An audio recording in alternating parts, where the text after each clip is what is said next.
Good morning, everybody. What's going on? Welcome back to Movie Mornings. I'm your host, Al Martino, and today we are giving our final predictions on the Oscars, along with giving our personal favorite films of 2023. I'm super excited to talk about all this with y'all today. It's going to be a lot of fun. It's going to be a great show. I have a feeling the Oscars are right around the corner, which my partner and I neglected completely this week. But it's super exciting either way. I'm very, very stoked. It's going to be an interesting year, to say the least.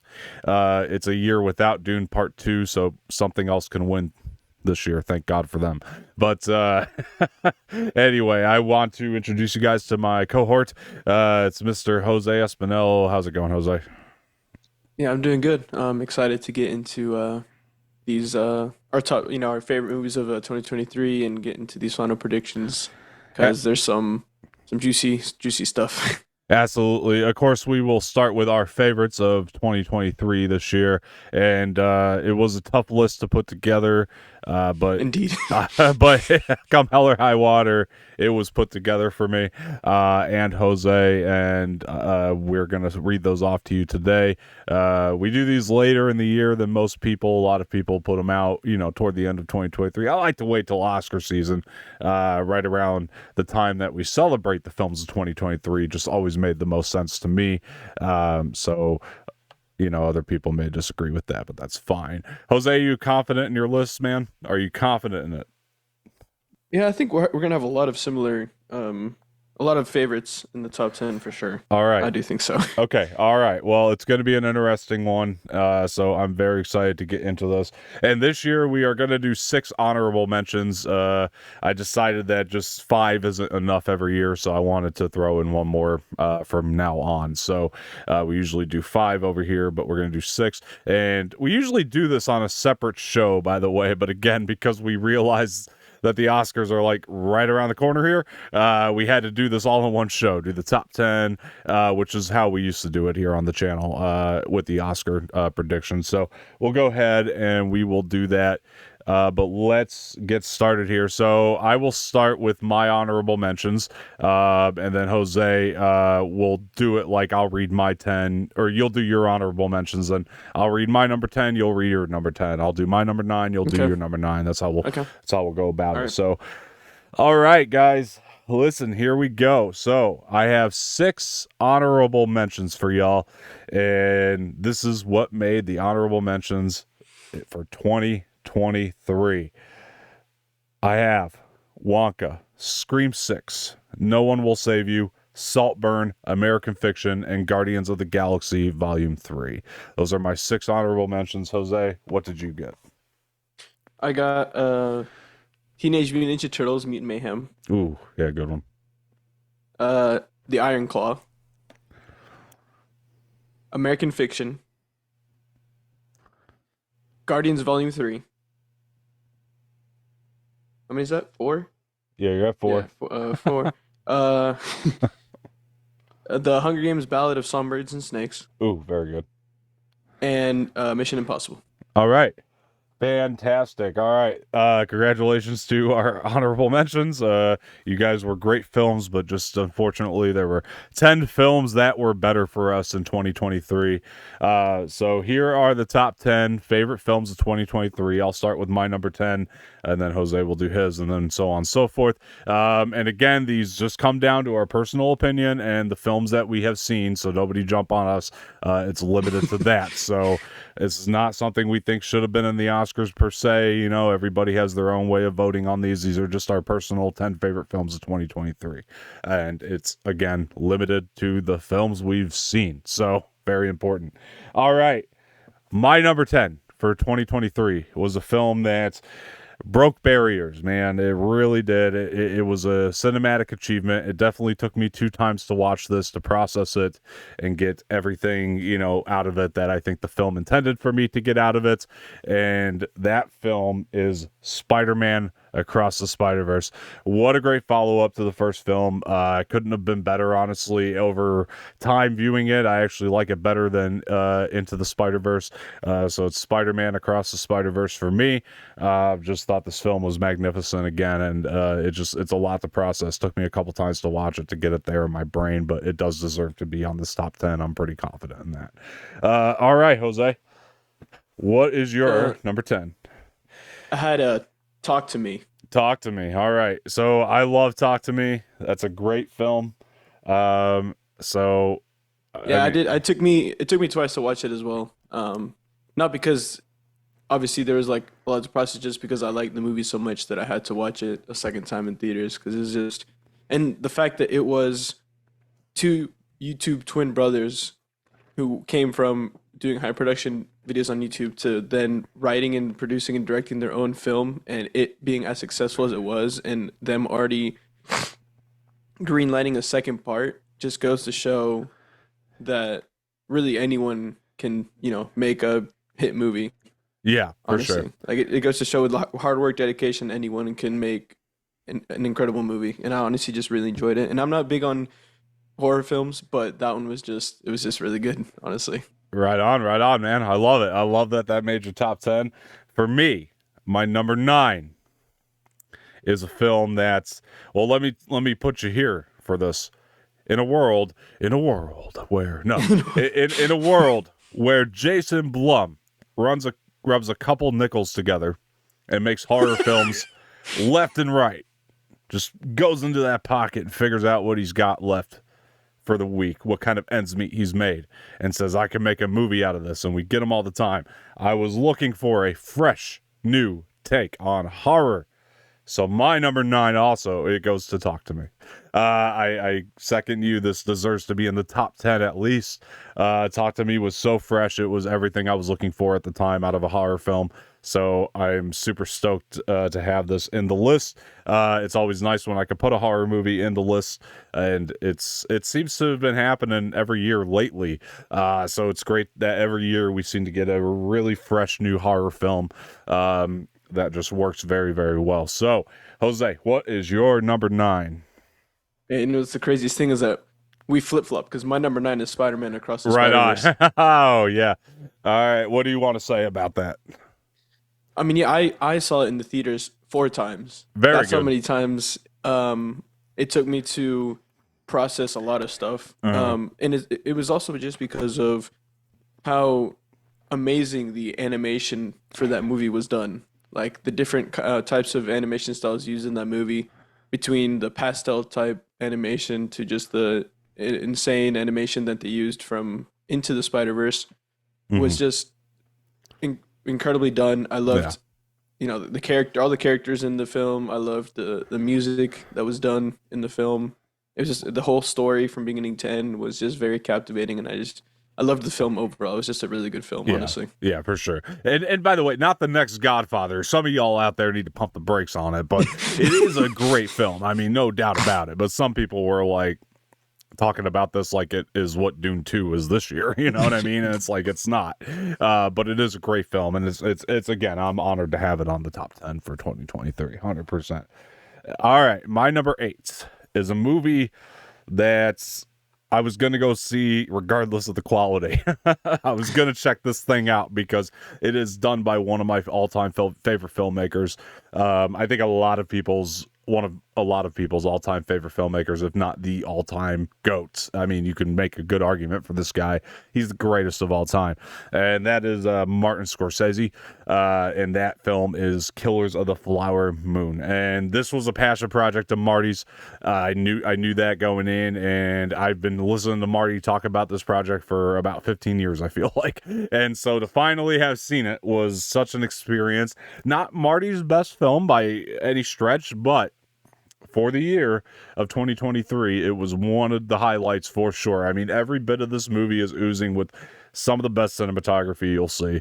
It is gorgeous to look at. The storytelling is outstanding. It is storytelling of the brand that Martin Scorsese is best at. Like it really does take these characters that you're used to, Marty adapting. I actually liked it more than his last project, The Irishman, which was also a passion project of his. I liked Irishman a lot.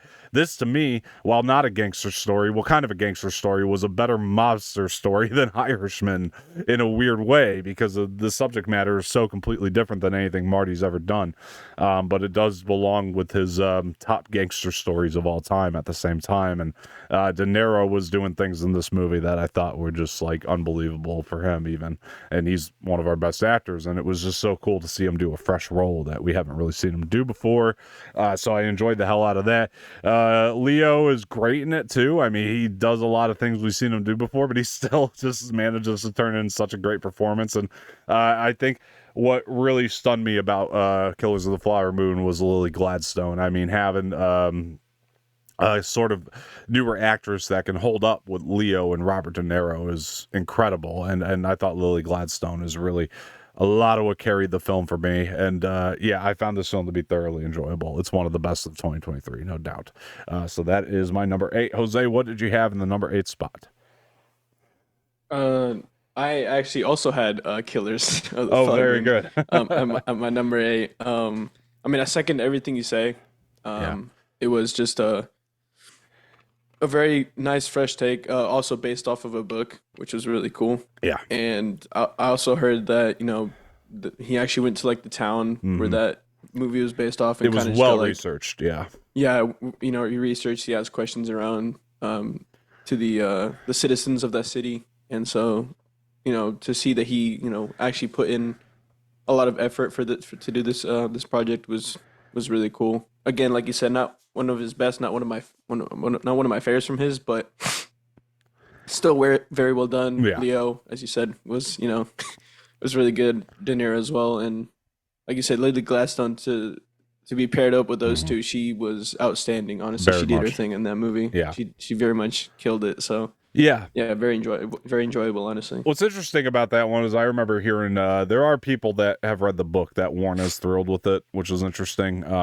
So I don't know if that changes amongst reading the book, but for me, I just thoroughly saw why this was a passion project of Martin Scorsese's. And the story that he told in the film, anyway, I can't see anybody else telling that story rather than Martin Scorsese, So I just thought he killed it. And yeah, really phenomenal job on that movie. 3.5 hours well spent. Watching Yeah. season 1 of Killers of the Flower Moon there in the movie theater. That was great. All right.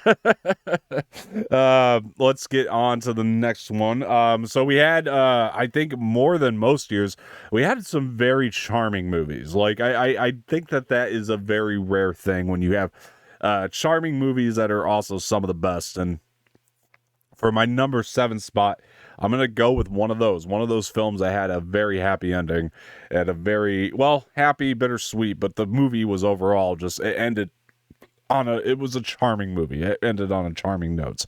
And my number 7 goes to Past Lives. I thought Past Lives Mm. was such a stellar flick. It is one of the best of 2023. If you guys haven't seen Past Lives, I don't think anybody's going to walk out of this not charmed. I think everybody's going to feel very good about themselves after watching this movie and feel a little bit cathartic for the characters as well in some kind of way. I think everybody's been through what the characters have been through in this film, and a lot of actors that I hadn't even seen in other films before, to be honest with you guys, and that all of them just did a bang up job on it. And the film is just, it's beautiful to look at on top of that, but the storytelling prevails in this one. I think it really is that good. The storytelling, the performances, and the musical score is the best musical score of 2023. Anybody can come fight me on that. It is a stellar musical score that I just thoroughly enjoyed listening to and will still listen to even now, even after having seen the film. But that is, yeah, that's one of those movies that you'll laugh, you'll tear up a little bit, but you'll feel very much like you had a very charming experience and that the movie was extremely refreshing, hopefully. So, yep, Past Lives is my number 7. Jose, what'd you have in the number 7 slot? I I as well had Oh Past my gosh, Lives. here we go. Uh, So it yeah, begins. I mean, yeah. So I mean, I second everything you just said about Past Lives. It's honestly one of the best uh, scores and soundtracks for the movie. The story very fresh and original, and one of those like kind of artisan films that I probably my favorite artisan film of this year for sure, or of 2023. Sure. And I saw it twice, I think maybe even three times in theaters, Yeah. just because of how much I loved that So movie, good. and how yeah incredible the story is from beginning to end. International film as well, Yeah. and I just really enjoyed it for that. A lot of really good international films this year, I'll say. Agreed. Agreed. Um, they're really stepping it up. So yeah, it was yeah. I just second everything you said, and I just really enjoyed that movie. Yeah. 100%, man. It's definitely got that rewatch value to it as well. I'll second that with you. I think that's a movie I'm going to be watching a lot of, and it may even crawl up on the list upon multiple watches as I keep going throughout and watch it more and more. I've really only seen it once myself, so at this point, it's only at my number 7. But like I said, if I were to watch it more, maybe this will become one of my favorites. I could see that. I could see the Licorice Pizza effect happening with this one, for me too. So yeah, to me that movie is going to be that's a timeless movie for myself anyway. I think for a lot of people too who see it. So show that film some love if you haven't seen it too, by the way, guys. I mean, I'm serious. It really is so charming, so beautiful. Worth your watch, worth your time. All right. So there's a thing to franchises, right? Which typically in franchises, or what it used to be, the first movie would come out. If it was a great franchise, right, you'd have a great first film that would kick it all off, and then the second film everybody would be like, oh my god, that's even better than the first one. And then third movie everybody would be like, I'm good, I don't need to see anymore. That's usually how franchises used to go, but people have gotten better at it these days, I feel like, and are getting better about that third movie curse, and starting to really ramp it up and show what they can do. And I think that what this film did was magnificent and impressive and a masterpiece of its genre in its own right. And again, that it goes into that franchise thing I was saying, where it's typically the third movie you're like, I'm good, but not this time around. This franchise gets better and better with each installment. And that movie, for my number 6, John Wick Chapter 4. Oh my gosh, the action in this movie is stellar, and it's beautiful, and it's a piece of art. The whole movie is a 3-hour work of art and is worth every second of your time. The amount of work that was put into this, the shots they look impossible from time to time in this film, and they look like you're watching this movie, you're like, how in the hell did they get that shot? Not on the level of like something like Dune 2 per se, but it's still incredibly impressive for the gun fu genre, and something that I just never thought I'd see. 3 hours of non-stop bang bang boom boom, and that's the best way I could say it, but in the best way possible. It's all stylized. The addition of Donnie Yen into this movie, the way that it really does kind of give a nice little wrap up to the John Wick lore per se, like it's a real nice wrap up to the John Wick series. Usually, again, they ended on movie 3. This time around, they decided to go with movie 4, and I thought that worked so well for this franchise in particular. And I'm glad that we have just 4 great installments of this franchise. And again, you can watch these in a marathon, and each one is better with each watch, or each one gets better than the one previous to it. So 4 is the best John Wick, hands down. It's the best made John Wick. I think even if it's my favorite to watch is going to be 3, but 4 is definitely the best made, and I just thought that was so impressive what they did with this film this year. So that is my number 6. Jose, what do you got in your number 6 slot? I've got The Holdovers. Okay. Yeah. All right. Honestly, one of, if not probably, Paul Giamatti's best performance that Yeah. I've seen. He absolutely killed and carried that movie. The story, again, a fresh take on a story. I really enjoyed it. I thought the concept was really cool. The title of the movie really described basically what the entire movie was going to be about. Um, the other characters in the film were really, funny and really played really well with Paul Giamatti. There's some really funny scenes in that movie. I had a laugh in that movie a lot. There was also some serious scenes that really got me, which is I think it's hats off to all the actors in that movie. Um, and yeah, I think I saw it twice, and I had a really good time both times with that movie. Yeah. So yeah, I really did enjoy that movie. It was really good. Absolutely, man. I recommend holdovers to everybody. If you guys have not seen that film, check it out. It's kind of a smaller project, so it's worth your time. If you guys haven't seen it out there, I definitely recommend it. So please do check that out. All right, again, going back to franchises, we had some really good franchise entries in 2023. Not gonna lie to you, they've been so good, and I gotta say, talking about John Wick, you know what I mean? The fourth movie being its best film. This franchise, in my opinion, its sixth film is its best film. Its sixth film is not the one on the list today, but its Uh, seventh film holds up almost just as well as the sixth. And I think that it is still some of the most impressive, thrilling mm, suspense I have seen all year. And I was on the edge of my seat for almost the entirety of this film, but it also has great storytelling on top of it, with stunts that are unbelievable, and they continue to be unbelievable in this franchise. That my number five is Mission Impossible: Dead Reckoning Part 1. This movie's stellar. This franchise never fails to impress me. The addition of Haley Atwell in this film, by the way, she was so good. I mean, watching this movie again recently, she really, really knocked it out of the park. I mean, Haley Atwell is one of the best additions to the franchise to me. Every scene where she was frightened during the train sequence, I don't want to spoil it for people who haven't seen it, but like you bought it so well. That sequence mhm. works so much better with her as an actress being there, standing there. I am excited for the future of that character. Possibly, hopefully, maybe spinning off the franchise once it's all said and done with Ethan Hunt. I'm hoping that's the direction they go because, again, I loved her in the film. And again, I don't want to like give anything away there. I'm just saying that Mission Impossible: Dead Reckoning Part 1, and even just knowing it's like a part 1, it's the first half of a larger story, just gets me all the more pumped. I'm like, how in the hell did you almost stand with number 6, Fallout, which is to me the best one? Like, I thought that was near impossible to do because Fallout was my second favorite movie the year it came out, and this one's not far behind Fallout for me, and I was just so That was stunned. a really good pun. I didn't mean to make Nearly one. impossible. Yeah, nearly impossible. Oh, there you go. Well, perfect. Tom Cruise again never fails to impress me with what he's willing to do and the lengths he's willing to go to make these movies as great as possible, and to create that extra layer of believability for the audience. Like I was never, not once was I not convinced any of this was happening in front of my eyes because Tom Cruise does all his own stunts and it's impressive. He's just gonna keep going, guys. So just watch these movies and catch up on the Mission Impossible franchise if you haven't yet. They have only just gotten better in recent years. So I would say everything from 3, so on and so forth. They just get better and better and better and better. So check them out. I love this movie. Jose, what was your number 5? In my number five, I had uh, Poor Things. Okay.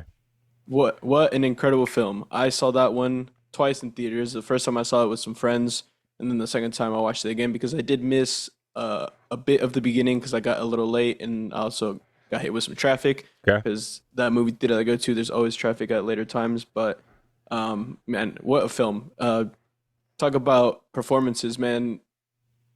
Emma Stone and Mark Ruffalo, man, just Yeah. them two together, their chemistry in this film was absolutely incredible. Yeah. He was Mark Ruffalo was probably it was like one of the funniest characters I've ever seen. He really made me laugh the whole time.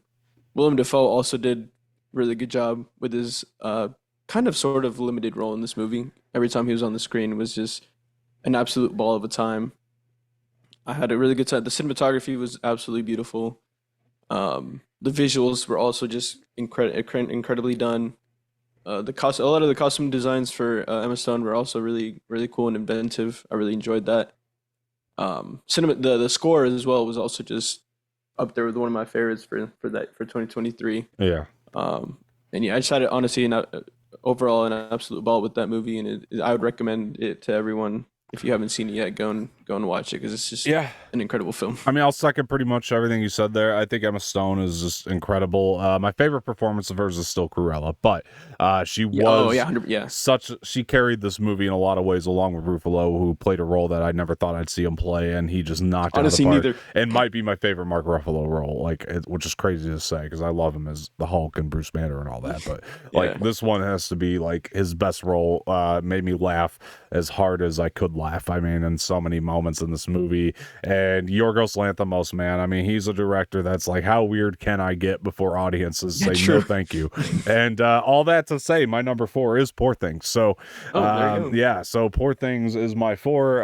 Again, I just love this movie. It's so raunchy and weird, and again, Yorgos is really trying to push the limits on how weird he can get before the audiences turn off of him. But I think that he's only just getting better at being weird in that practice. So it's, to me, it's really interesting to see this sort of experiment where it's like, how raunchy can I be, but also balancing the charm, and then also like good messages and good morals by the end of it. Honestly, for the most part, like, this movie doesn't end in a place where you're like, oh, okay, that was sending like that was glorifying, sort of violence and raunchiness and sex. And it's really not, even though it feels like it for a majority of it. By the end of it, you actually end up getting a good message, a really pure message about family, and how I think a more sexual lifestyle and indulging in that will only lead to a life of loneliness and sadness. And I thought that was just such a beautiful message to put into this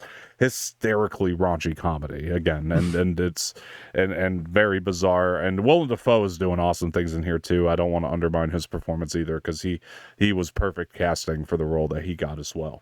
But Emma Stone is definitely the standout, along with Ruffalo. So I was just very happy to include this one as my number 4. Again, I like when movies can, to me, like, great filmmaking is how far of a left turn can you take while being able to come back at the end of it. And I think that this is a great example of that, where the movie is one full-on left turn for about the first 75%, but the last 25% brings it back around in a very natural, seamless, beautiful way. So I definitely enjoyed this for that reason. So, Jose, what is your number 4? My number 4 is a movie directed by one of the best directors going right now, with also probably one of the best casting you could probably get going right now, besides Dune, obviously. But yeah. So my number 4 is Oppenheimer. All right. All right. Yeah, Yeah. honestly, what a film. I mean, it has 13 Oscar nominations, which is absolutely deserved. Uh, Cinematography was beautiful. The story, being able to tell a dude's story, a historical dude's story, is really cool. Um, Cillian Murphy, Emily Blunt. I mean, Robert De Niro. Come on now, like, or sorry, Robert Downey Jr. Sorry, that's what I meant to Yeah, say. yeah, I no, you're confused the good. names. Somehow I didn't feel like correcting you on that, but go ahead. Yeah. Yeah, I knew exactly what you were Um, talking about, yeah, though. especially Robert Downey Jr. Like, he Yes. was a standout for me in this film. It was just absolutely incredible. The score was really cool. I think my favorite scene in the entire movie is still the part where, when the bomb went off, there was just complete silence. Yeah. Like, it just spoke volumes to me. It like reminded me of, like, in Star Wars, when, like, the explosions happen and there's just like absolute silence for a bit, and then you hear the noise after. Like, Incredible. it Yeah. just reminded me of like, silence speaks louder than actual sound itself. And I absolutely, Yeah. love that scene. It was obviously one of the longer of the movies in 2023, but I still didn't feel like it was long when I watched the movie. Yeah. Um, I felt like the pacing was great. Um, I also liked how it went, from between black and white and color. That Yeah. was really cool. And it was weird how, like, they did the opposites. Like, the color was the past, and then their black and white was the future. It was like the kind of like the present or future. I thought that Yeah. was a really cool a way of going about that, because normally it's the reverse, where the past is in black and white and the future or present is in color. So I liked how they went, kind of like the opposite with that, which I thought was a really cool way of going with the movie, for Yeah. sure. Um, I mean, yeah, I'll kind of jump off that too. I mean, how does he do it? I mean, genuinely, his slower pace biopic is somehow faster than his fast paced blockbusters. Like, I don't get how Nolan does this, but he's a magician, man, behind that camera, and every bit of this is like enthralling, and I think a lot of it does come to his sort of belief in not only his ensemble cast, but his belief in Cillian Murphy as a lead, because Cillian's somebody he's been using on the side in his movies for a long time. You've seen Cillian pop up in like Batman Begins and I think the Prestige, right? I mean, he's been in multiple of Nolan's movies. That for sure I could say, as a side character, almost like he was grooming him to be the lead of his actual.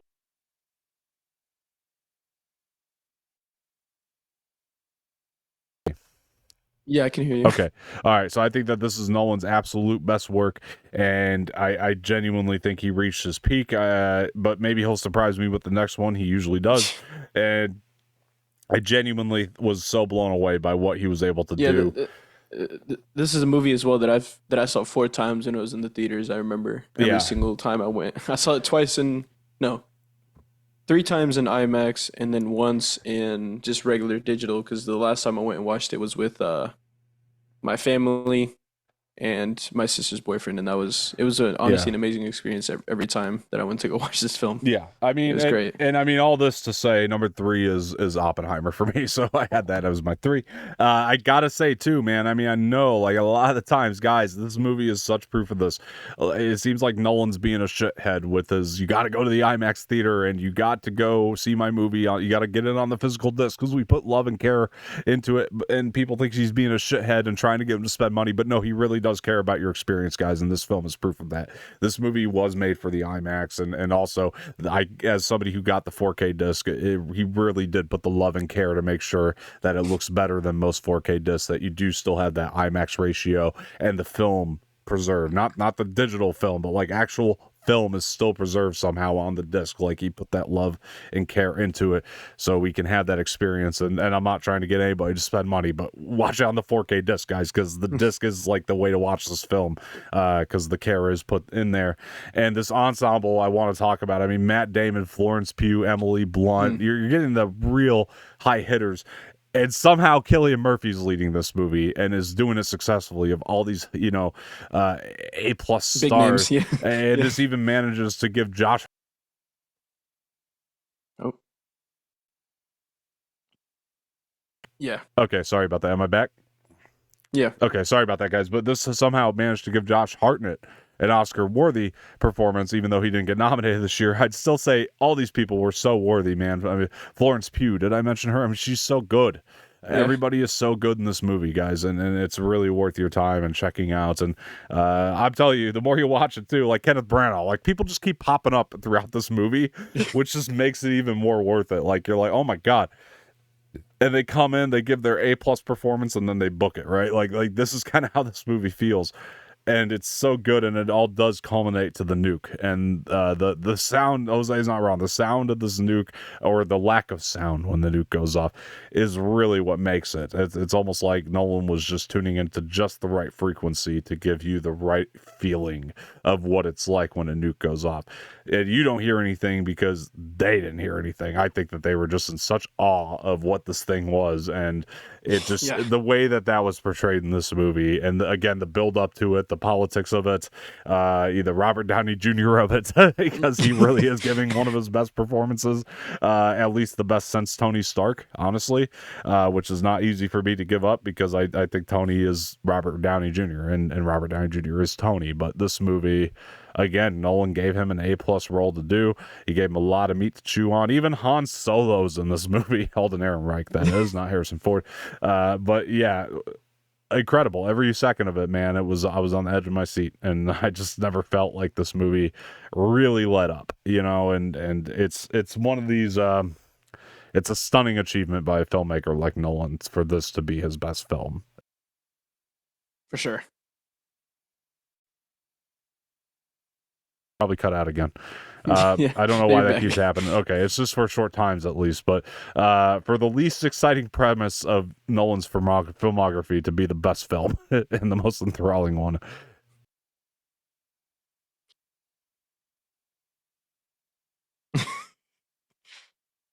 You're back. That was my three, Jose. What's your three? My three is, and people are probably gonna, some people will crucify me, other people will maybe agree with me, that this film is over Oppenheimer, but I have Barbie.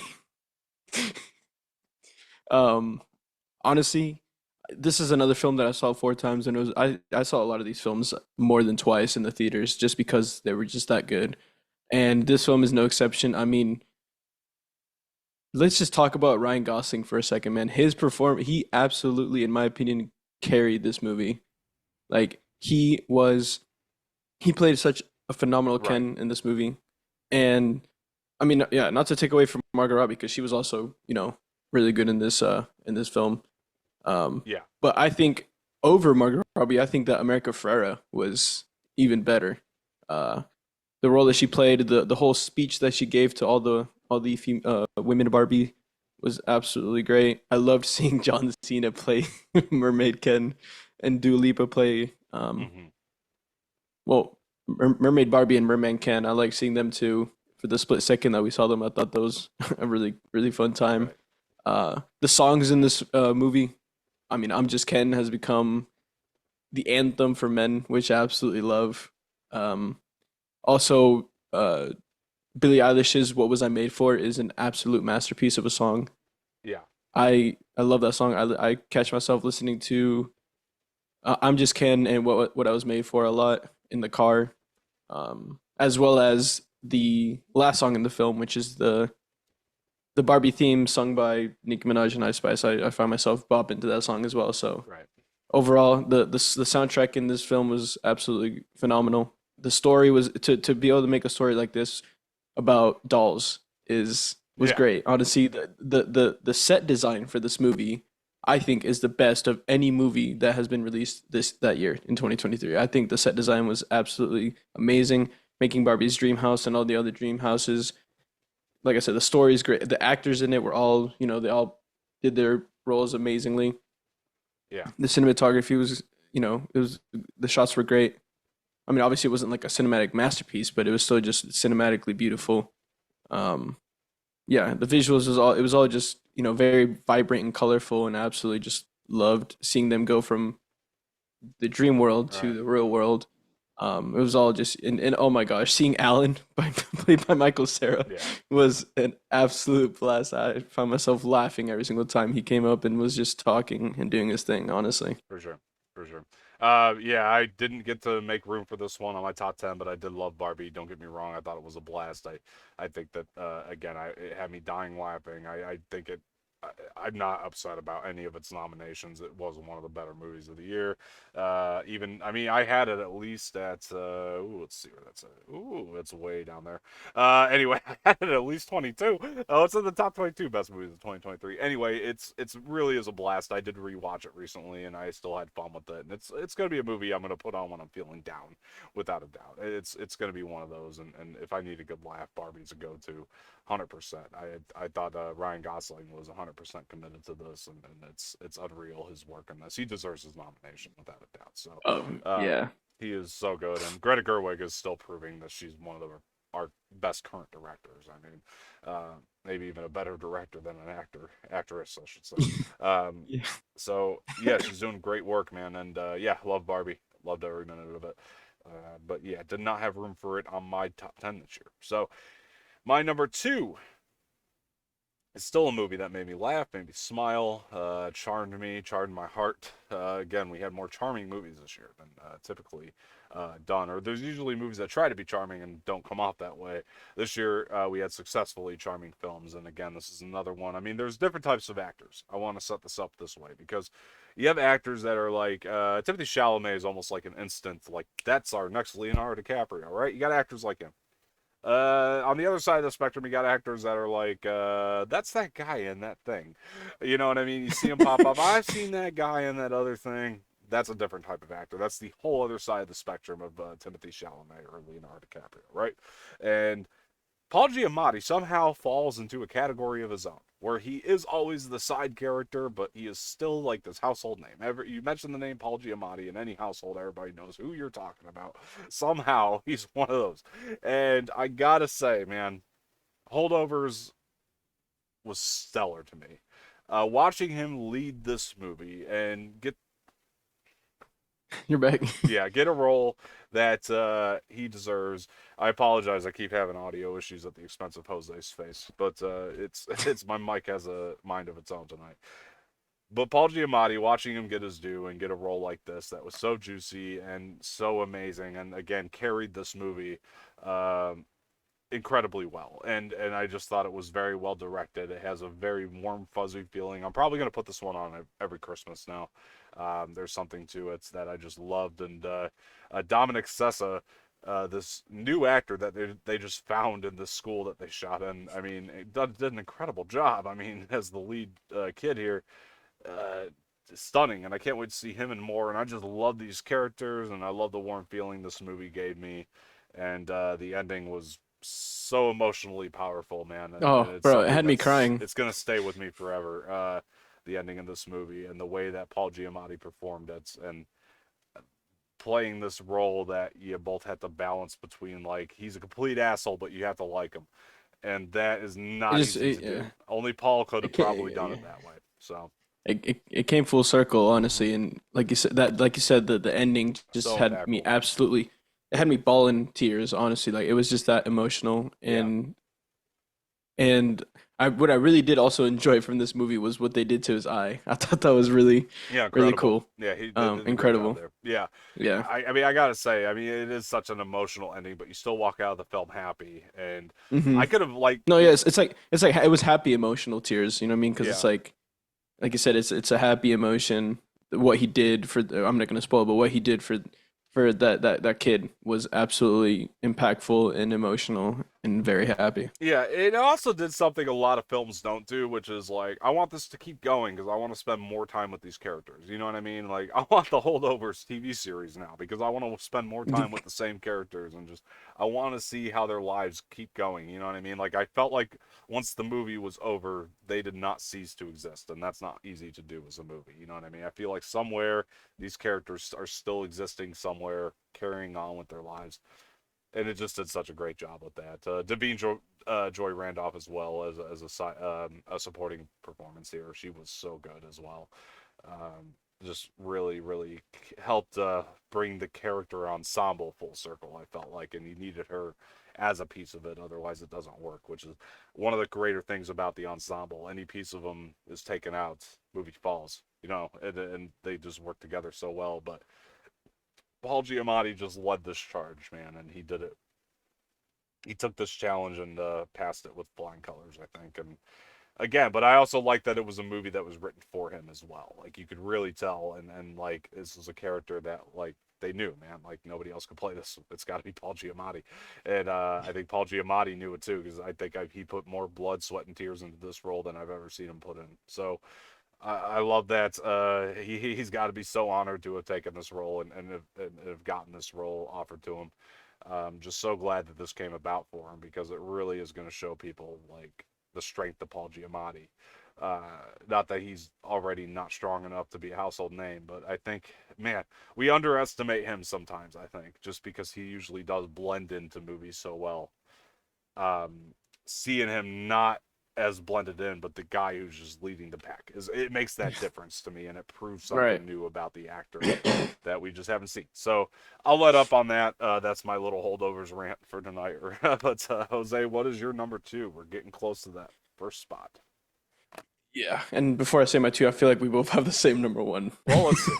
um, so my number two is a movie that has brought me belief back into original action films that also stars one of my favorite action film actors of all time, and that is The Beekeeper with Jason Statham. That's a 2024 film, sir. That cannot go on your 2023. That's 2024. I forgot about that. I totally forgot about that.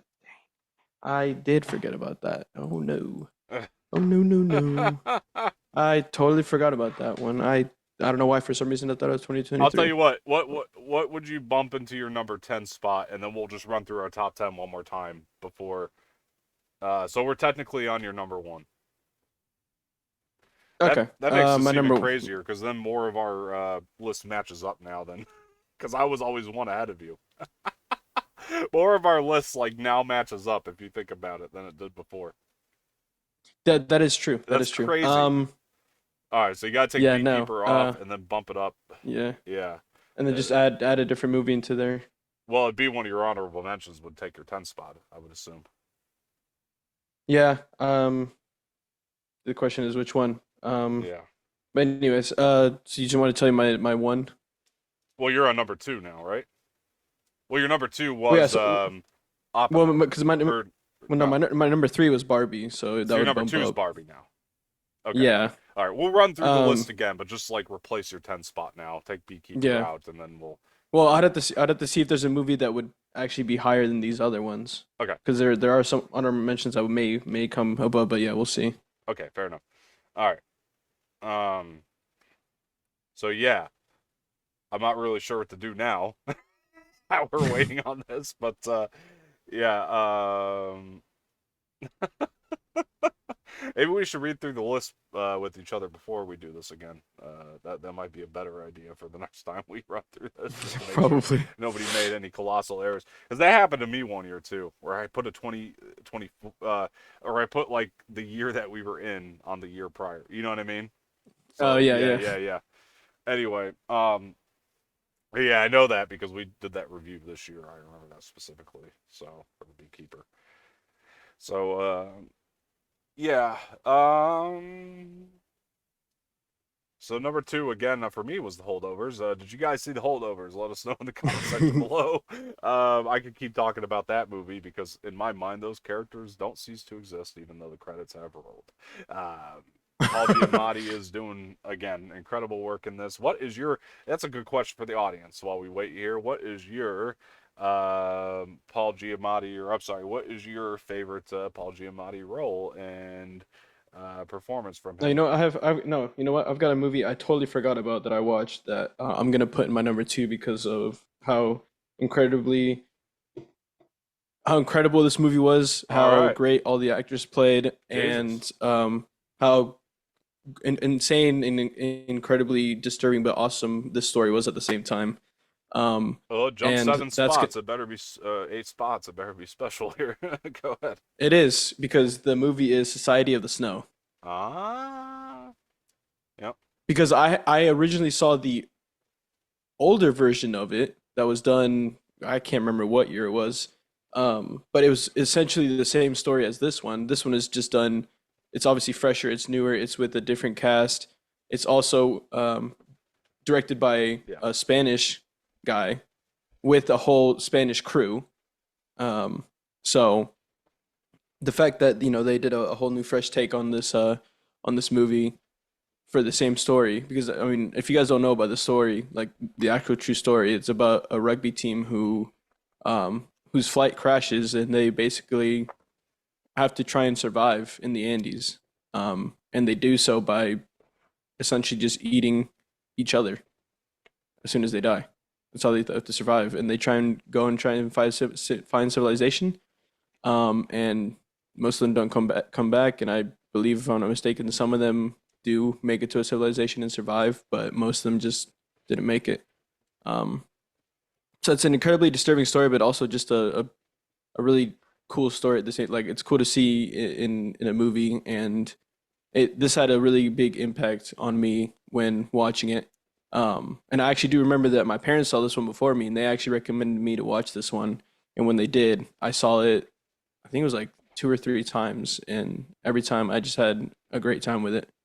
And the fact that it was a Netflix original as well is just is it's cool to see because Netflix is doing some good stuff with their originals. I mean, you have Maestro as well that's been nominated for some stuff, and Society of the Snow, which has also been nominated for Best International Feature. So it just goes to show that looks like Netflix this year decided to step it up and actually come out with some beautifully done movies. Yeah. No, for sure. So yeah, Yeah. All right, man. Awesome. Well, I'm glad that that one came in clutch for you. But I have been it did. inspired, ladies and gentlemen. I have been inspired, and my number two film of 2023 is Silence of the Lambs. Wait a minute, that is not a 2023 film. Sorry, I wanted a film about eating people in my spot too. All right. Sorry about that. All right. Sorry for the mix up, everybody, but we will move on and talk about our number one. You just want to say it at the same time because I think we do Yeah, let's go. Yeah, have the yeah, let's same go. number All right, one. All right. 3, 2, 1. Godzilla Godzilla minus minus. one. Yep, of course. I mean, is there? I don't think we really need to say much about this film. This film is just, it's just a cinematic beauty. Yes. Honestly, the best that we've seen in Godzilla since the originals. I'll just say that. Honestly, the the whole like Godzilla looked incredible in this. I'll say that the actors, especially the main actor and his, um, I guess girlfriend that he ended up raising this kid with. Man, what a performance! Honestly, from everyone. The story was great. It really had you on your on your feet the whole time. It had you interested from beginning to end. There was no point where I was bored. The pacing was beautiful. The score was, oh my goodness, man. Yes. It's inspired me to like do scores like that. Like honestly, it's made me want to venture out and do something that I've never done with music before. But that just goes to show how powerful this movie is and how great this movie is. And I want more of this, honestly, from this director because he absolutely killed it. It was Yeah. great, honestly. Second that. And minus color was even better, Yeah. honestly, in my opinion. I preferred it to the color, Interesting. if I'm being honest, because it gave me more of a like if I was actually watching Godzilla back then, you know what I mean? Because especially because of the time period that this movie was shot in, it just felt more real Yeah. than with color for me. And yeah, because I saw it both in color and in minus color, and I just thought that the black and white was just even better. Yeah. Yeah, imagine we went 3, 2, 1, Indiana Jones. Like one of us was that asshole. Anyway, even though I like that movie quite a bit, more than most No, yeah, people. But anyway, Godzilla minus one, yes, was absolutely masterful. Really loved it so much, and I think it's the best, not just since the original in the '50s. I genuinely yeah, feel that true. way personally. It might even be my favorite Godzilla film after rewatching it multiple times here when it comes out on Disney Plus. Jesus, soon being like June. It feels too long. But anyway, but yeah, anyway, very excited to rewatch this one. And it is, again, it does what every other Godzilla movie has failed to do, make good characters. Not just good characters, nay, great characters. And characters that I love to follow, adding the storytelling elements, and you really just wanted to see what happened to these characters more so than just Godzilla. I like that the point went back to you're not supposed to like Godzilla, you know what I mean? You're not rooting for him in this one. Right. It's not like going to see Godzilla X Kong this summer in the movie theaters. But yeah, this is a little bit more of a it's a bit more of a thinking man's movie, but also simple at the same time. It has this simplicity and charm, and it is every reason I go to the movies.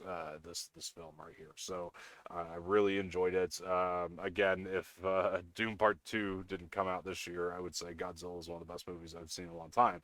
Yeah.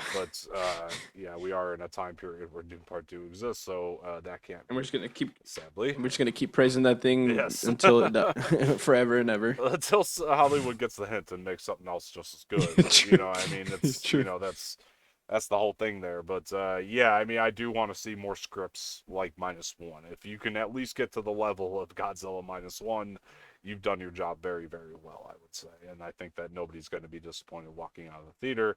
Again, and I even got to see this one on the IMAX screen. Another thing too, I mean, Godzilla is he's scary again.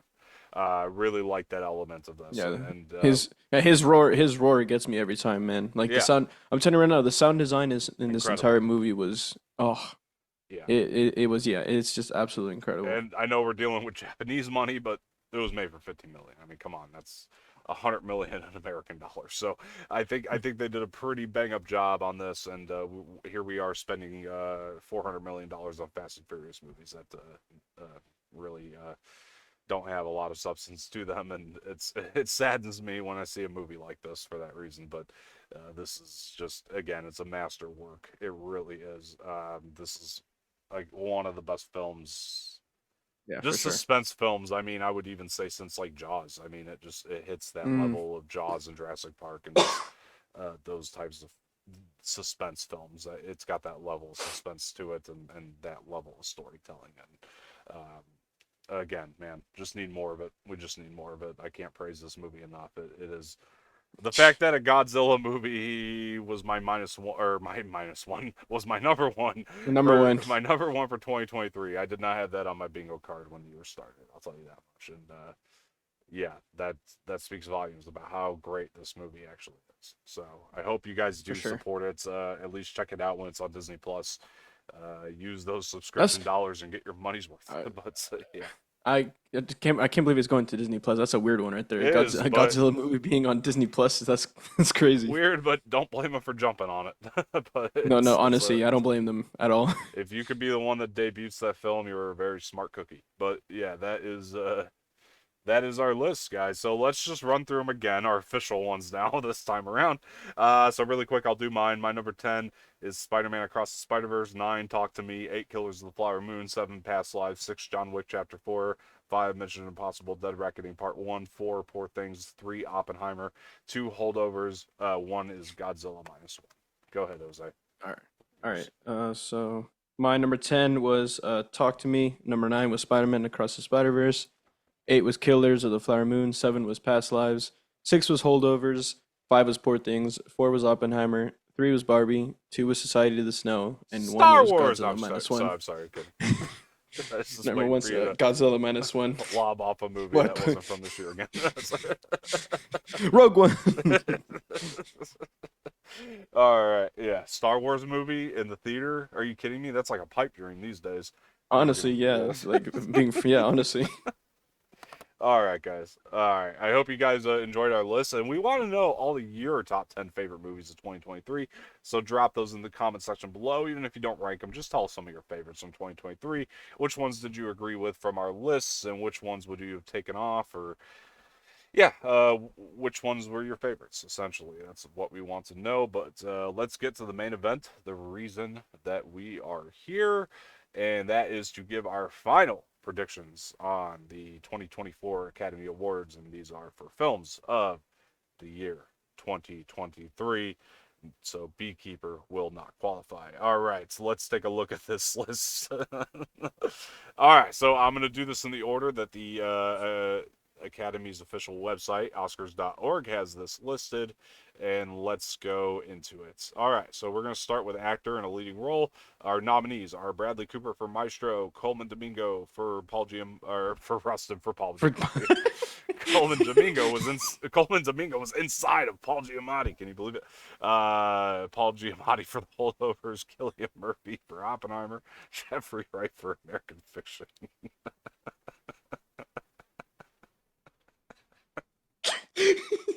They got real close this award season, folks. They got real close. They're very tight this award season.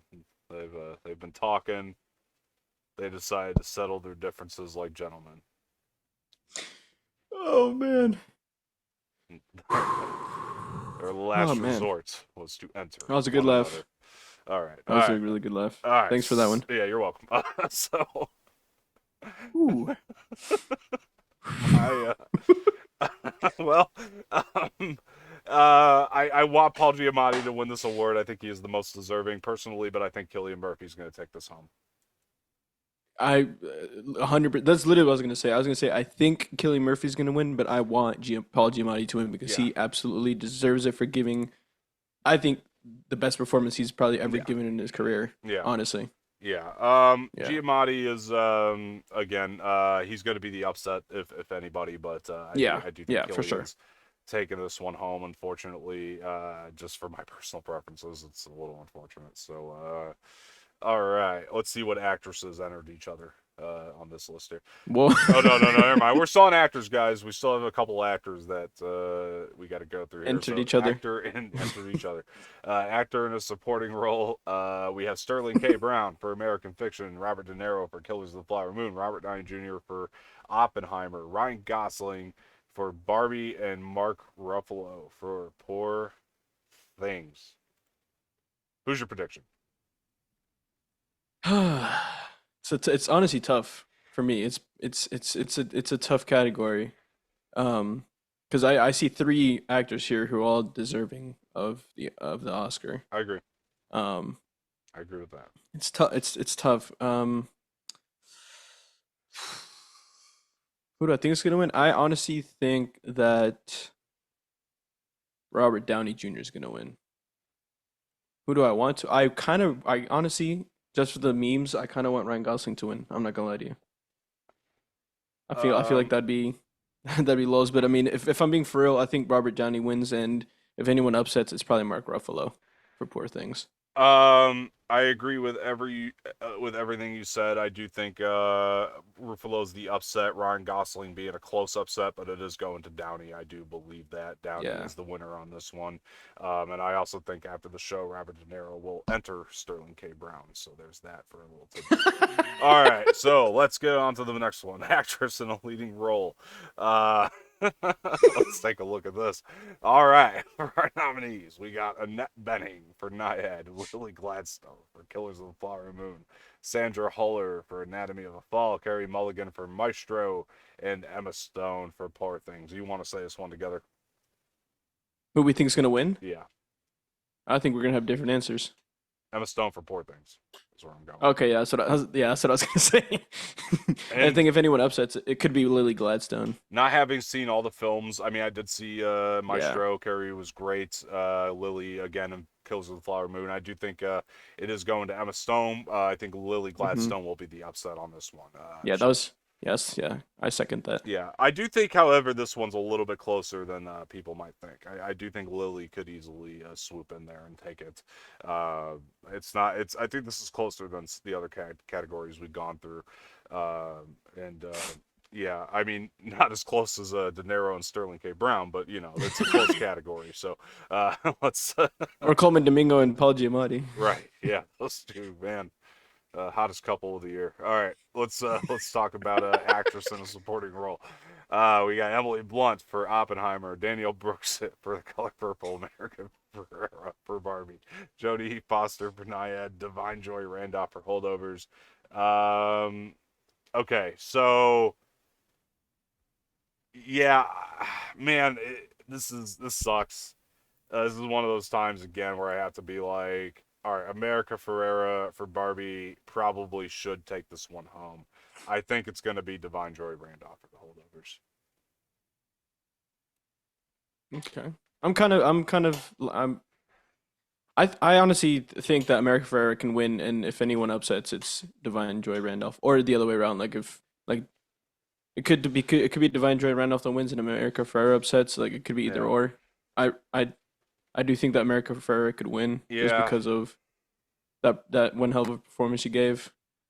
But Divine Joy Randolph was also, she gave one hell of a performance too, if I'm being honest. I really don't think anybody's taking this except for Divine Joy Randolph, and I wouldn't be more happy to be wrong. I do think America is the deserved winner here. So she went up on this. Her name got announced, and she was in the envelope.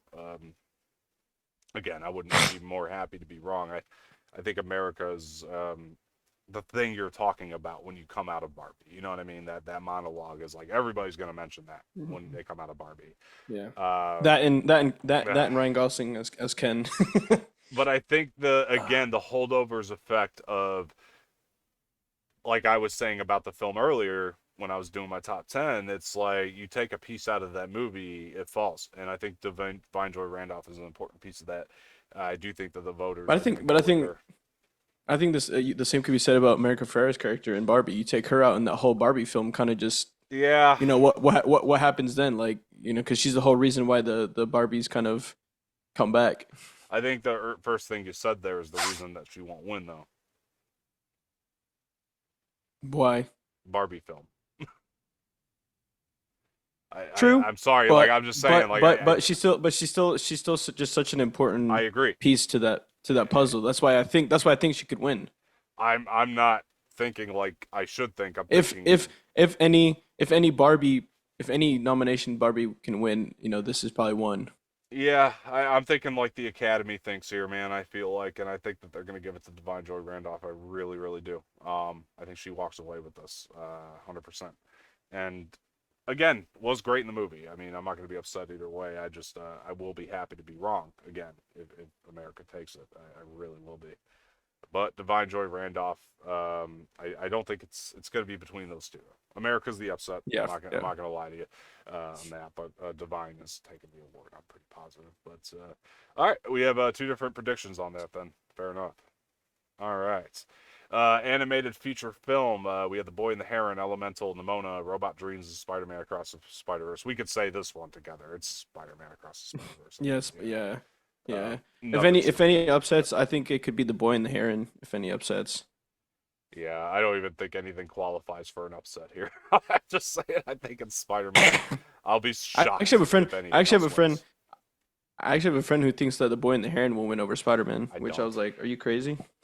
No, I No, think no, I it's definitely, I don't either. I don't think so either. I think it's, I mean, this is probably one of the easiest categories right here. I don't think anything else really. I mean, granted, I haven't seen Robot Dreams or Nimona. I've seen Elemental, Boy and the Heron, and Spider-Man. But I just don't think that any of these come anywhere close. yeah. If I'm being completely honest. No, it's Spider-Man. If anything else gets it, I'll be more shocked than Paul Giamatti when he saw Sterling K. Brown. Uh, let's take Now a you're look mixing at them up. this. It was Coleman Domingo, but Coleman and Bingo, my bad. All right. Well, two Contango. Or takes two Contango or something like that. I don't know. Cinematography. it's that. El Conda. For the cinematography, we have El Conda, Killers of the Flower Moon, Maestro, Oppenheimer, Poor Things. It's got to be Oppenheimer. It's got to I almost want to say poor things, you know. be. Yep. That's And where if I'm and if stuck on now, having seen both I'm films. like Uh, either poor thing either poor things wins or Oppenheimer wins. Like damn. it's Yeah. either one of those two. I'm baffled because we usually don't have this hard of a time in this category. It's usually one clear that's why winner. and that's why I'm actually really excited to watch the Oscars this year because Yeah. like of how how not obvious these categories are, Some like of how them are close they not actually obvious. are. You are correct about that. This one is definitely one that's you would think it'd be obvious because of the Nolan of it all, but it's really not. Now having seen Poor Things, now having even seen all these, man, all these are beautiful movies.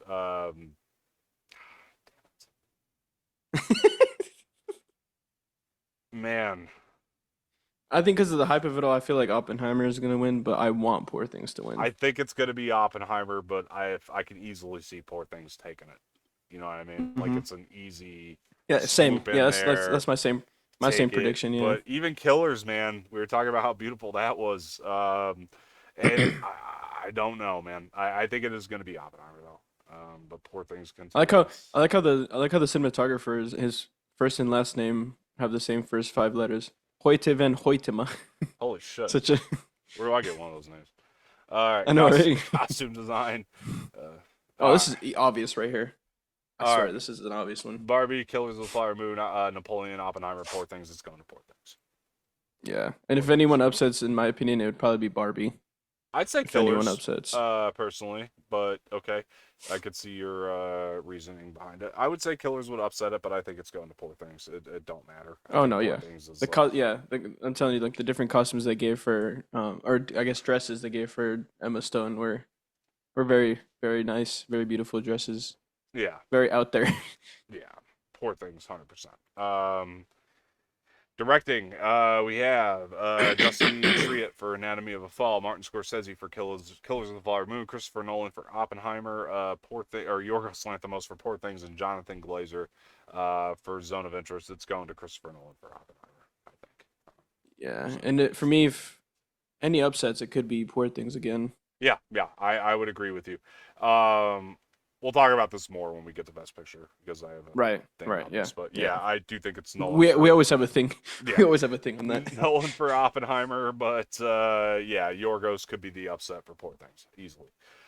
Documentary feature film. We have Bobby Wine, The People's President, The Eternal Memory, Four Daughters, To Kill a Tiger, 20s in Mario Paul. Again, as we're getting closer and closer, I'm hearing more about Four Daughters than any of these other films. I think Yep. will probably go to Four Daughters. That's my prediction. So, I think that might have been my initial prediction too when we first were yeah, I predicting. think you're right. I think that was Because your initial prediction, yeah, and I said To and Kill a Tiger because it's it was a con cool title. But and I'm sticking with Four Daughters because, like you said, that's like really the only one that I'm just hearing a lot about. Four Daughters. very good, very So good. yeah, I'm gonna stick with that. I am gonna have a smoke and class it up in here, folks. So Hey, there we go. I'm gonna really drink some craving one. Prime. Really craving one. All right. Strawberry ban new flavor. Documentary short film. We got the ABC's of Book Banning, The Barber of Little Rock, Island in Between, Last Repair Shop, Nine Nine, and Wipe Out. I think the closer again we're getting to this, I'm hearing more about The Barber of Little Rock than any of these other films. That's the name that seems to stick for most. I'm hearing between the Barber of Little Rock and the Last Repair Shop because that's the one that's on Disney Plus and it's Yeah, about I think it's about Disney as well, isn't it? I think I you're right. believe. Yeah. Yeah. So I mean, for Which me, it'd be either one of those two. again, Hollywood loves films about Hollywood, so like let's not count True. that one out. They Yeah. have proven that time and time again. So I wouldn't count that out either. So Yeah. yeah, fair enough. But yeah, I'm gonna go with sorry, Barbara Barber of on Little that Rock. one. Yeah. Film editing. We have Anatomy of a Fall, Holdovers, Killers of the Flower Moon, Oppenheimer, Poor Things. Gotta hand this one to Oppenheimer. I think that this Oppenheimer takes this one as well. I think editing wise, there's no doubt in my mind that Oppenheimer should get it. Yeah. VFX wise, editing in Yeah. that department, and then just like editing and sound, editing all around. I mean, it's cut Well, don't together don't very get well and strung together well. don't So get don't get too ahead of yourself because visual effects is its own category. I agree, but I also think that more goes into Oppenheimer than any of these other ones. Poor Things is I don't know. upset. Poor I Things was gonna is an say upset, yeah, for sure. But I do that's think what it's I, Oppenheimer. Yeah, it's crazy how the more and more we go through these categories, it's just Oppenheimer and poor things. Just our yeah, predictions. Like yeah. I Um, honestly might be the other way. I might say poor things and Oppenheimer could upset. okay, I'm gonna go My just Oppenheimer and Poor my Things upset. opinion. Yeah, fair enough. I'm gonna flip flop that. International feature film. We have Io Capitano, Perfect Day, Society of the Snow, Teachers Lounge, and Zone of Interest. I think it's going to be Zone of Interest, but Society of the Snow is an upset for me on this one. I've seen three. Well, I've seen two of these films, and I've heard of Perfect Days as well. And um, yeah, I'd say Zone of Interest only because that's also one that's Mm-hmm. nominated for Best Picture. Yeah. And if any upsets, it could either be Perfect Days or Society of the Snow because I've heard incredible things about Perfect Days. Um, Okay. which I thought at first was a 2024 film, then I looked it up and it was actually released in 2023, but Mm. it wasn't brought here to the US until Right. this year. Right. So yeah, I think Zone of Interest wins, even though I prefer Society of the Snow to Zone of Interest, having seen Zone of Interest. Um, I still think it's going to go to Zone of Interest, but Society of the Okay. Snow and Perfect Days could upset, and it wouldn't Okay. surprise me if one of those two upsets Zone of Interest. Fair enough. Fair enough. All right. Makeup and hairstyling. We have Golda, Maestro, Oppenheimer, Poor Things, Society of the Snow. Poor Things. I think it's Poor Obviously, Things. Yeah. poor things, and I think if any upsets, it could be Society of the Snow, in my opinion. Okay. Fair enough. Yeah, I definitely think it's going to Poor Things. For sure. Oh, 100%. So, if I had an upset on this, I would actually say Maestro for my upset, personally. Um, that's my personal upset on that. Okay. Music original score. We have American Fiction, Indiana Jones and the Dial of Destiny, Killers of the Flower Moon, Oppenheimer, and Poor Things. This is actually a really tough one. I do think that they're going to give the legacy win to John Williams. Personally, Yeah. I think that the I do. legacy win will go to him. Yeah. I do think that it'll go to John Williams for legacy, like you said. Um, honestly, any of these could upset. I mean, Honestly, yeah, uh, it's true. It's really hard. Oppenheimer could be Ludwig's one of his best scores, though, too, at the same time, I must say, and they might want to award him for that.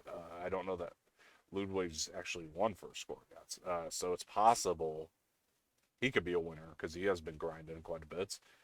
So I would say Ludwig. Again, with the Jerskin Fendrix for Poor Things, though. I thought yeah, that was I do a think really that. score. Yeah, like I don't see American Fiction winning. I will say that. I don't see Killers winning. So I'll say it's gonna go to Indiana Jones, John Williams for Indiana Jones and the Dial of Destiny. But yeah, for sure. I do think that we should not count out Ludwig or Jerskin. But I do think Ludwig is the upset on that one for Oppenheimer. So I'll go No, with for that. sure. Yeah, All right, music original same. song. We had The Fire Inside from Flamin' Hot. I'm Just Ken from Barbie. Never Hey, Went Away from American Symphony. Wajaji for Killers of the Flower Moon. And What Was I Made for Barbie. Look, I would love to say I'm Just Ken, but I bet against Billy once and it didn't go well for me. So I'm going to go ahead and say it's going to be What Was I Made for from Barbie. So I think either way, uh, Barbie walks out with an award here. yes, that's what I like. I think what was I made for is gonna win, but I'm just Ken to win just I'm for just Ken the is the upset, I think, for the personally. for the for the men. You know what? You know why? Just for the men. That's why I'm just Ken to win because also Ryan Gosling actually won an award show recently for that song, Yes. and the shock on his face when he won was absolutely priceless. I Yeah. was dying Yeah. laughing. Yeah. And it would just be honestly, it'd be so it probably he'd probably get the same reaction if he was to win again. But no, it's obviously Billie. You voted against her, I voted for her, and I was right It's when she Billy. won Yeah. for No Time to Die. I mean, it just goes to show how incredible she is when it comes to her and her scores. Her songs honestly are just absolutely incredible, and so It's the yeah, it's moments gonna of the go to her. movie that everybody weeps, when that song pops Facts. on at the end, and without that song, the movie's just incomplete. I don't Oh think yeah, you can. I mean, I'm just kidding. You can kind of say that about too, but not yeah, true. the Well, same that was more way. for that was kind of more Less just for the men as sure, well, not really like all women are kind of hating on that song right now, especially after it won that award. I would also argue if you took the "I'm just Ken" number out of it, you're ultimately left with the same storyline for the most part. Yeah, As it just opposed doesn't to have the same effect. true, no, it makes it more epic. I'm not going to take that away from it, but I think that "What Was I Made For" has to be there for that story beat to really work at the Also, end.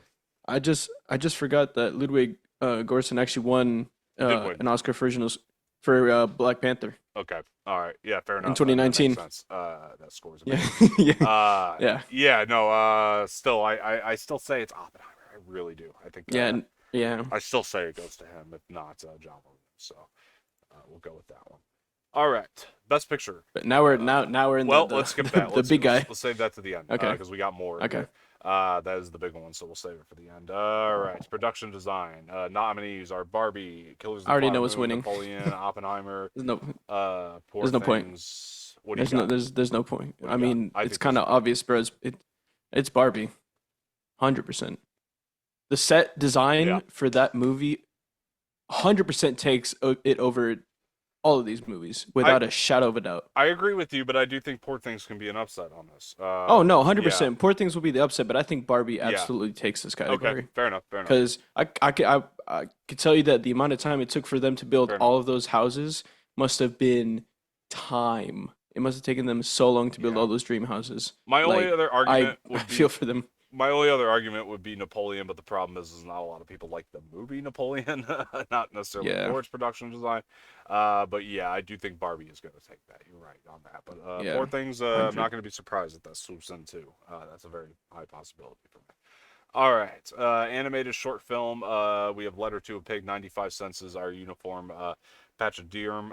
Wars over. I think that the animated short films going to Patch of Deer.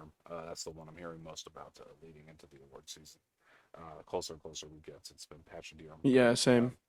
Yeah, So same. I'm just gonna go with that one. I don't really have an opinion for an upset on this one, but Yeah, that's neither. really what I'm gonna go with. Not that nothing can. I'm just telling you what I've heard most about. Live action short film. We had The After, Invincible, Night of Fortune, Red, White, and Blue.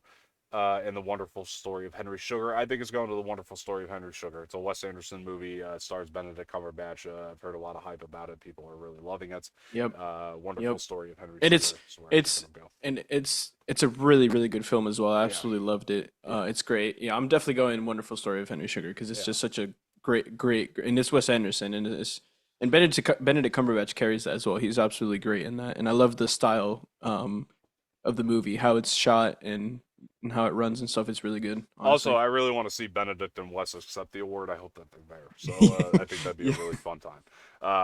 But Invincible could be an upset. I have heard a lot about the Invincible short film, so it's a possible upset. But I do think it is Henry Sugar, without a doubt. All right, sound. We had the creator, Maestro, Mission Impossible, Dead Reckoning Part One, Oppenheimer, Zone of Interest. This is tough. This is tough. This is honestly, Ugh. this is tough. All right, I am going to say especially Oppenheimer. especially especially after watching Zone of Interest. This is even tougher now. I'm gonna say Oppenheimer, but I think the creator could be the upset on this. I think last time I said that the creator would win and that Oppenheimer would upset, and I'm gonna stick with that. Okay. All right, I'm flip flopping on that one. So, all right, visual effects. We had the creator, Godzilla minus one. Oh, Finally got nominated. But Guardians of the Galaxy Volume 3, the Mission only one that Impossible, got Dead nominated Reckoning as well. Part 1, and Napoleon. Yeah, this one will be the creator. The only reason I Uh, think -1 could upset is because of what it did on the little amount of money it had. But then again, the creator had kind of a little amount of money for an American film. So I think that that'll take it. But I'm just going to say don't be surprised if -1 swoops in and takes it because of. I honestly think I even think that Guardians 3 could swoop in and take I don't because know. I of would say Mission because Impossible over that one. in terms of sci-fi films, the amount of visual effects you have to do for that. Because you have to take into account everything that every single visual effects that goes into a movie, and with Yeah, sci-fi movies, there's just always I agree. so many visual effects that go I into it. agree. So And I Guardians wouldn't be 3 was surprised if impressive. Yeah. Guardians 3 came in. I still think it's gonna be the creator, hands down. Hmm. And I could see Guardians 3 swooping in Okay. and uh and taking it, just because I feel like there was a lot more visual effects put into it compared to a movie like Mission Impossible: Dead Reckoning. I'll stick. Because Yeah. Fair enough.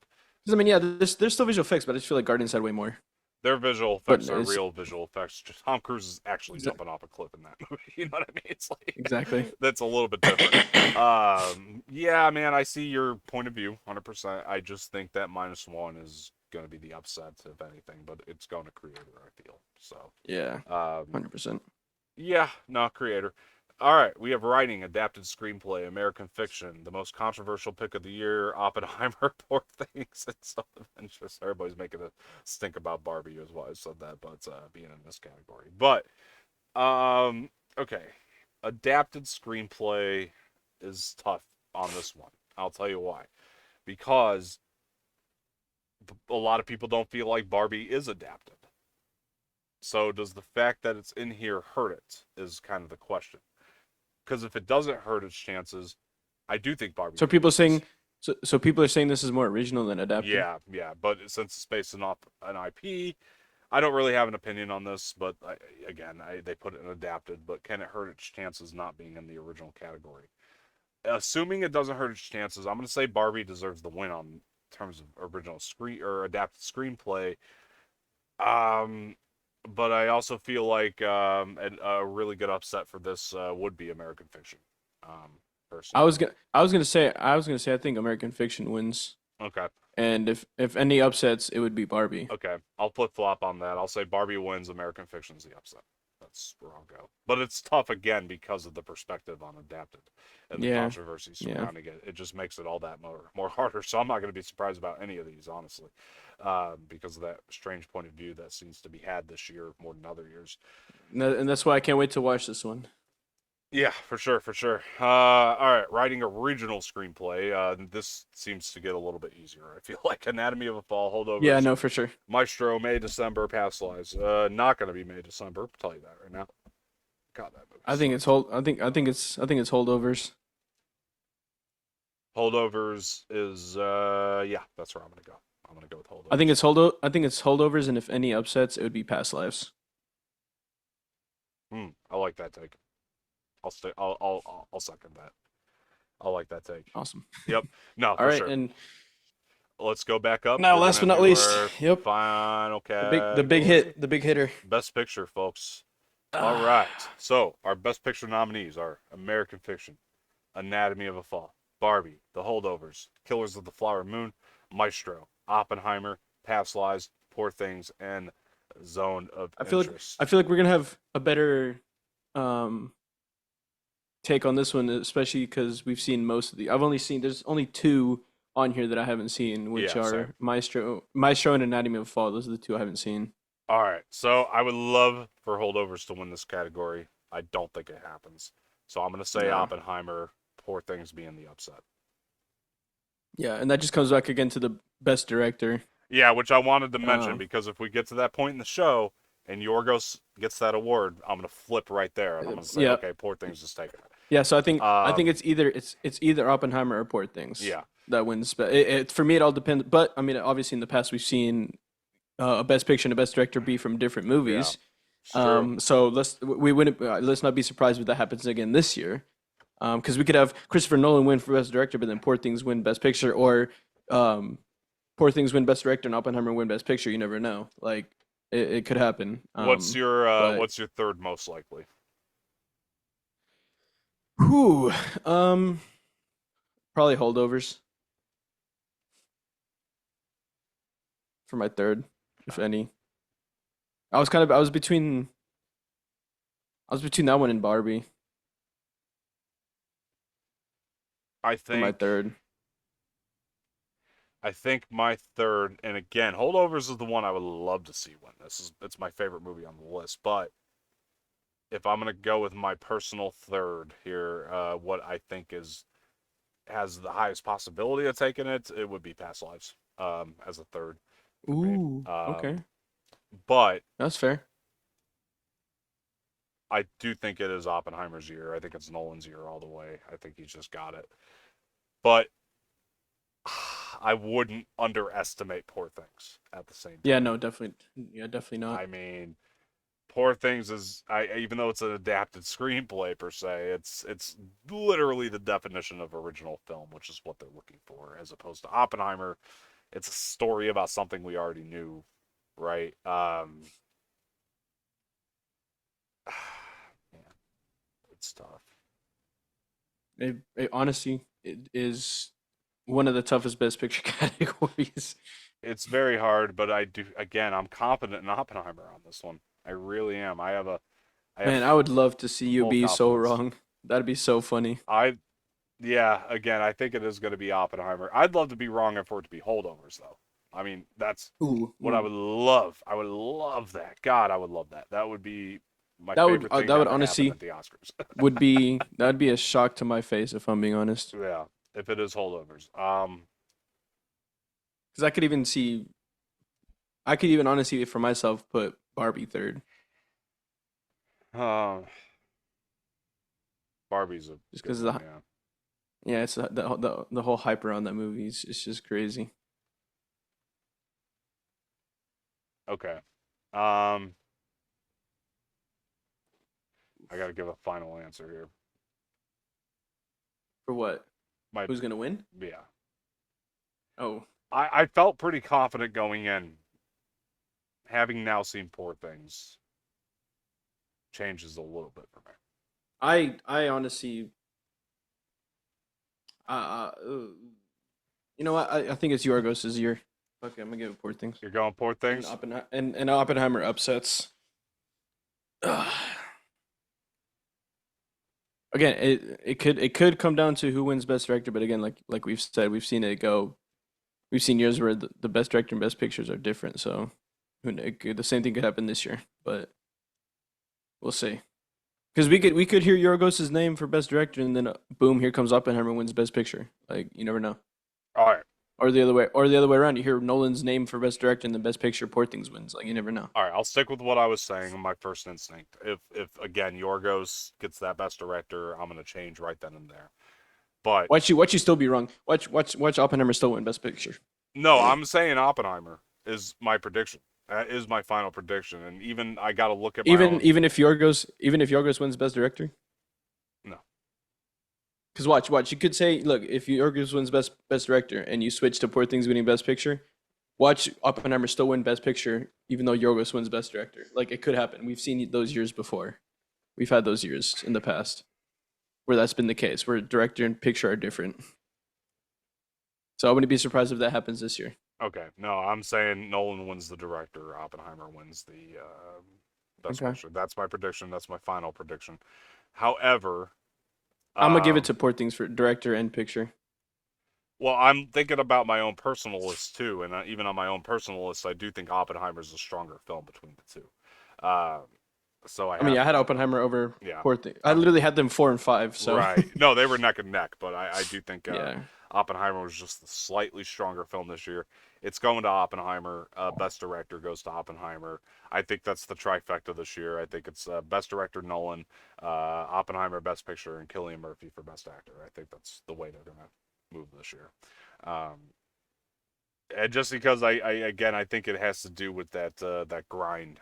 You know what I mean? I think the Christopher Nolan grind. This is almost a legacy one within itself, and the Cillian Murphy grind. I think that's the direction the Academy wants to move this year. So I'm gonna say All I Oppenheimer know, all for I know, Best Picture. all I know is that All I know is that next Oscars, we're gonna have a way easier time. Yes, they are. We're gonna be quite all right on our Just next Dune, movie. Dune, Dune, Dune, Dune, Yep. everything. Yeah. Best actor, best supporting actor, best actress, best supporting actor. Like We could just everything go just and do our goes. 2024 right now, I guess, if you want to. I All mean, 10 is just Dune. All 10 is just Dune.